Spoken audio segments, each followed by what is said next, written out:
Welcome back to the show, everyone. Always happy when a segment involves some pot and some beer. Yes, that's right. Michael Eckford is in seventh heaven right now. Carson Arthur is joining us now. And yes, there's a big giveaway because he does that every time he joins us. He's a landscape designer and host of Green Force on HGTV. How are you? I'm well. I'm happy to bring pot and beer to your table today. Well, thank you. Thank you. So what are we talking about today? We've got a lot of things to cover. Well, we're dispelling a lot of myths, garden myths, both especially. You know, as a gardener, hobby gardener, and a landscaper, I hear it all from every single client. Oh, you don't do this, don't do that. So we're going to get past all of that today. So there is a quiz involved, people. You can pay attention to and play at home. First, let's start with Green Force and what you guys have been up to. First of all, explain the show to people, and then we'll actually see some ideas of what you're doing. Well, Green Force was set with the premise that there are some pretty ugly areas around urban centers. And we took the worst areas and we transformed them into beautiful spaces. Green Force. Green Force, Coming to the rescue. Yeah, we have some pictures of a project of yours. Let's have a look and tell us what we're seeing here. This is the Lansdowne subway station, and I picked this because it was a horrific crime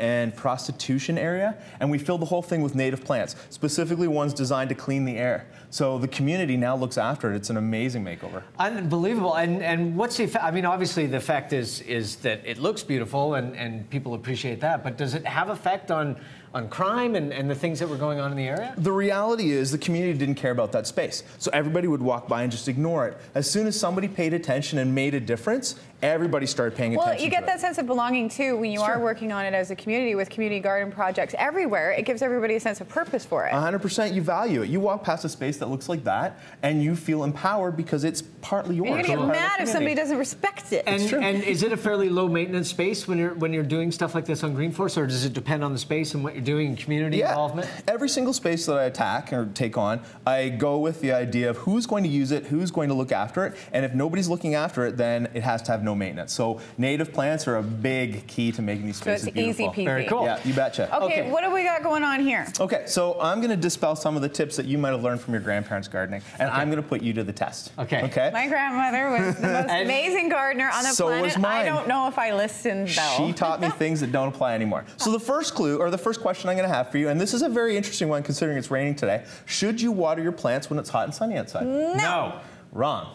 What? Yeah, I know. I used to think that too. Morning and evening. No, and the truth is, I mean, we used to think, like, if you look at this plant here, that the water droplets on the petals would actually burn the plants. The truth is, plants are designed to handle that. Think about how many times it's rained in the morning and then it gets hot and sunny in the afternoon. Your garden doesn't all turn brown. Dude, you're blowing my gardening mind. That was one I thought for sure. Watering the grass, too. Like, even the grass, no problem. It doesn't burn, but you want to be smart about what type of watering system you use. If you're using the oscillating sprinkler, obviously a lot of the water is going to evaporate. So you don't want to waste the water. So be smart about what you're doing. But if your plants, your hanging baskets are starting to droop because it's hot outside, water your plants. Okay, wow, we both got that one wrong. Whoa, man. Yeah. Whoa. Whoa. Whoa. Whoa! Next question. Okay, that's better. Try to smoke the pot. Organic pesticides. Yes. More or less toxic for your garden?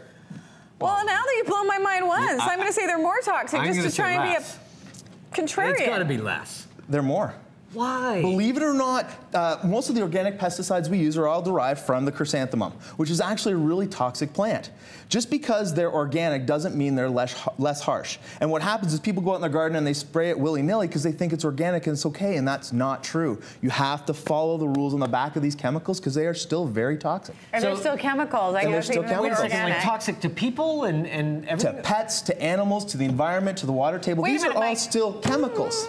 Whoa! Grab on for dear life. I got nothing. What next? Okay, that's two. I like how Mike's losing this game on purpose now. I know. It's like the best drinking game ever. Battery-operated tools? Yes. Better or worse than gas tools for your yard? Worse. Better.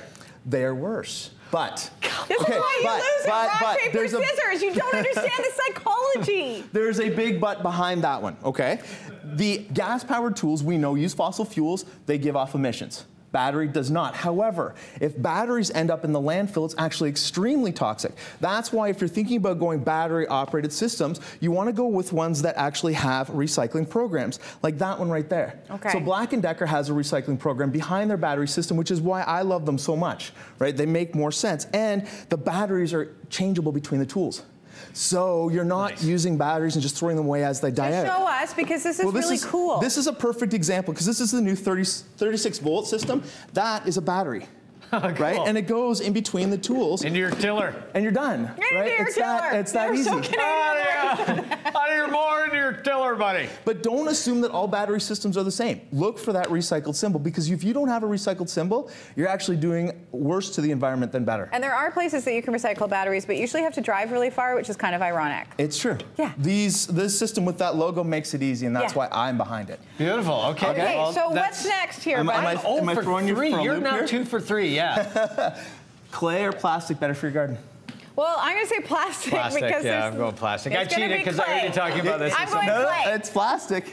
So here's in your face! Does that mean you have to drink now? I think it does. Oh, wait, here, so we don't get cooties. I don't want We germs. know that clay pots Do you have a pen? take moisture, Just get a shotgun this. We know that clay pots take moisture out of the soil, and what we used to think was they kept the moisture for the plants to use.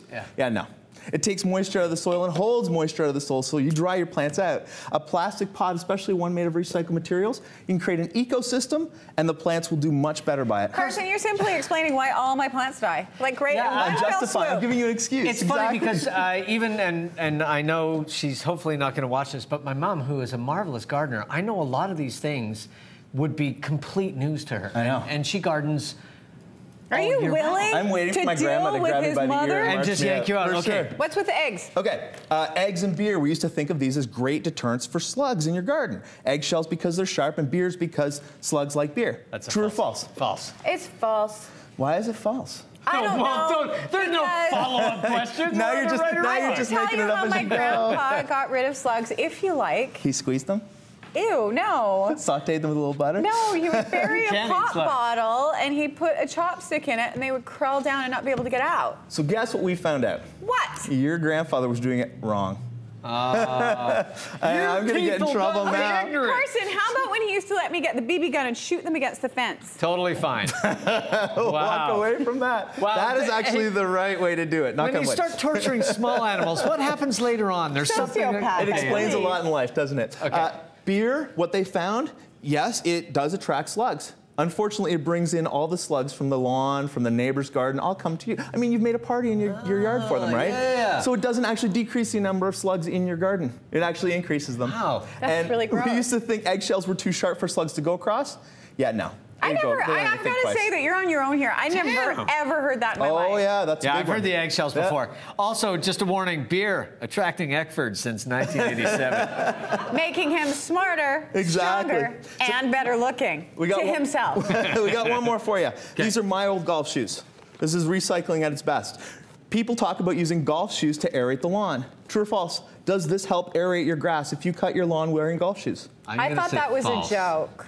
False. Do you know False. why it's false? Because it is they're not false. You deep got one enough. right. They're not deep enough. Yeah. If you look at the size of the little nubs on that, you need to go down 3.5 to 4 inches to actually aerate lawn. That How much? Not going to do it. 3.5 to 4 inches. Wow. You need to get to the root base, and that, well, it might give you better traction. Not going to help. Okay, so what are we giving away here, my friend? We are giving away the new stringline trimmer. This is a 36-volt stringline trimmer. It is brand new. You can cut for a mile in a straight line if you want to. A mile. Yeah.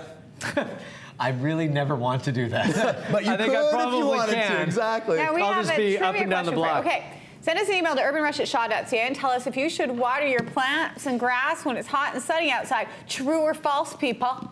If you tell us the correct answer, we'll enter your name for a chance to win this beautiful Black & Decker grass trimmer. Thank you to Black & Decker. Thank you to Carson. Thank My you. pleasure. See you. Do a great Mind segment. blown, Really enjoy people. that. We're going to take a quick break.